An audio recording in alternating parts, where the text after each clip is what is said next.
സലാനിയിൽ ഒരുമിച്ച് കൂടിയ ഉസ്താദുമാരെ, എന്റെ പ്രിയപ്പെട്ട കൂട്ടുകാരെ, അസ്സലാമു അലൈക്കും. നിങ്ങൾക്ക് അലിയാരെ അറിയില്ല കൂട്ടുകാരെ? മുത്തുനബിയുടെ ഓമന പുത്രി ഫാത്തിമത്ത് സുറയുടെ പ്രിയതമൻ അലി എന്ന് കേട്ടാൽ നമുക്കൊരു പുലിയാണല്ലോ ഓർമ്മ വരിക. അവർ കുട്ടിയായിരുന്ന കാലം പോപ്പി വണ്ടിയുമായി ഓടിച്ചാടി കയറുകയാണ്. സ്റ്റാറിംഗ് ആയി കയ്യിലൊരു കമ്പി കഷ്ണവുമുണ്ട്. തങ്ങളിരുടെ ഇടവിലെത്തിയതും മുന്നിലെന്താ നിൽക്കുന്നത് പോത്തുപോലെ ഒരു സാധനം. തങ്ങൾ തലയർത്തി നോക്കി. പേടിപ്പെടുത്തുന്ന മുഖം, ഭയപ്പെടുന്ന ശരീരപ്രകൃതി.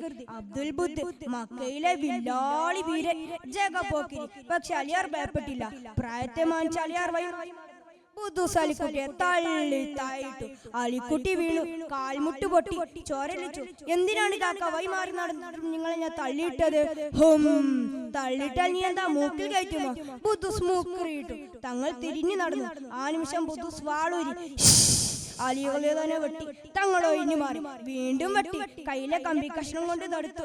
ബുദ്ധൂസ് മുന്നേറുകയാണ്. അലി തന്നെ ചിന്തിച്ചു, എന്തെങ്കിലും ചെയ്തേ പറ്റോ? ആ നിമിഷം അല്ലാഹു അക്ബർ. അയ്യോ, ഓ, ആ ബുദ്ധൂസ് ഒരു വലയിൽ കുടുങ്ങി കളിക്കുന്നു.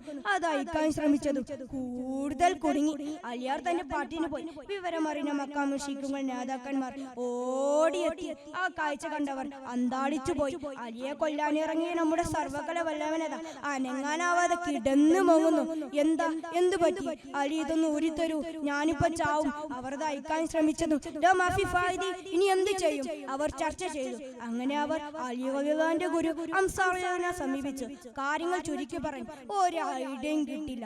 ബുദ്ധൂസാണെങ്കിൽ ചീർത്ത് ഹിപ്പോപ്പൊട്ടാമസ് സ്വരത്തിലായിട്ടുണ്ട്. തൊടുമ്പേക്കും ആ ഓ കാറിക്കറിയുന്നു. അംസാറിന് പറയുന്നത് കേട്ട് നെതുവതിനെ മക്കൾ നെട്ടി.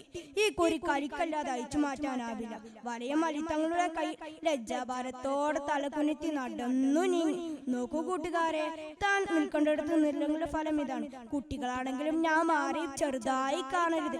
എന്താ കഥ ഇഷ്ടായില്ലേ? ഞാൻ പോട്ടെ. അസ്സലാമു അലൈക്കും.